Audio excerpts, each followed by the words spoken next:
Hi guys, tonight I am putting together a terrarium succulent planter, and I'm actually really excited for this project because our city is having a Chamber of Commerce banquet tomorrow night, and this is going to be the centerpiece on one of the tables, and I get to incorporate some really cool stuff like this piece of driftwood, which is just absolutely amazing, the color and the form of it.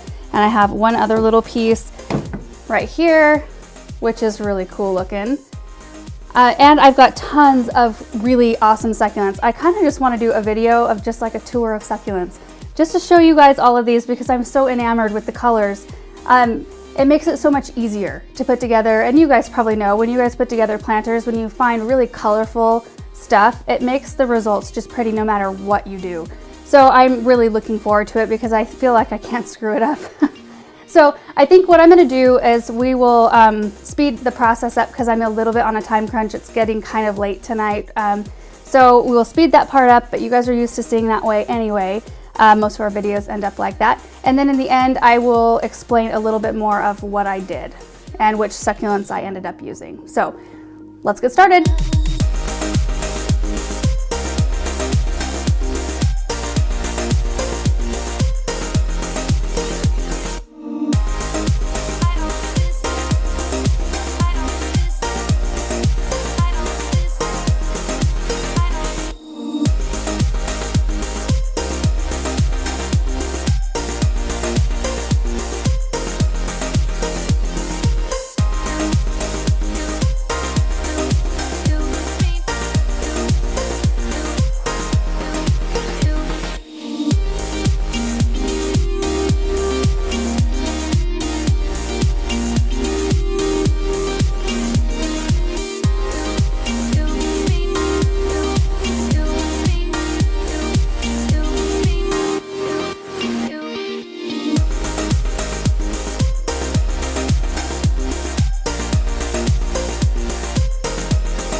All right, so it's all done and I think it looks pretty awesome. I love the colors of all the succulents and I love how packed full it is. I think they look so amazing when they're packed full like that.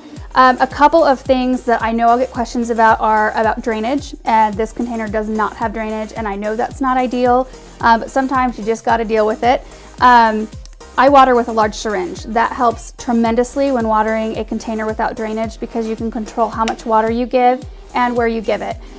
So I water containers without drainage probably about half as much as I do my containers that do have drainage, and I oftentimes use a moisture meter so I can stick it in there and I know exactly where the moisture is, so there's no question. And another thing that a few of you might say is that I've got too many succulents in this container, and I do have a lot. So, you know, of course this isn't gonna last forever, but they do last for quite a while, even planted this close. So what I do is I don't fertilize quite as often. So of course, I mean, that's obvious, they won't grow quite as much. I also can take leaf cuttings and propagate them elsewhere. If the aloe, this one right here, the aloe, if it starts to push little pups, I can take those out easily just by cutting them out. And that kind of helps to control it. But just like any other potted plant, you're gonna have to repot it at some point. It's just the way it goes. So these ones will just be a tiny bit sooner maybe than others that are just have a little bit more room. The driftwood piece, I used hot glue to hot glue some sphagnum moss onto the driftwood, and then I removed, I've got a little piece right here. I removed all the soil, or pretty much all the soil from my succulents, and then I used a little hot glue in the sphagnum moss to just nest my succulents down in there, and they just root right into that moss and just take off and do really well. They won't last as long as succulents in soil, so I would say driftwood piece you'd get months out of. The actual container portion you could get up to a year out of when they're packed in tight like this. Couple of handy tools to have when I do container plantings like this is a really flexible, soft brush. Dirt gets everywhere. It's just kind of inevitable, especially with me. I think I do it too quickly and I just flick dirt all over the place, or moss, and then it gets stuck in the crowns of plants, and yeah, it's just kind of a hazard of the job. So this makes it nice to brush some of that dirt off. I do have a little bit more of that finish work to do. Of course, the syringe is handy. A good pair of sharp scissors that are clean. It helps to direct roots down. You know, you can kind of use it as a long skinny finger. I always feel like I'm kind of fumbly when I am planting so close together, like my fingers are catching on all the other succulents. Well, a scissor or like a Sharpie, that works really well and helps. And somebody actually said, I think it was Joanna, said that she uses popsicle sticks or tongue depressors, and I hadn't heard of that. And so thank you for that tip. I was really excited because I think that that will actually be better because it's even more thin. So I'll be able to get it in between spaces really easily. Well, I think it's gonna look really pretty on the table, and I kind of wish that I was gonna be sitting at this table so I could bid on the centerpiece and I could take it home, but I can't. So I might end up putting a few more potted, just little succulents around it.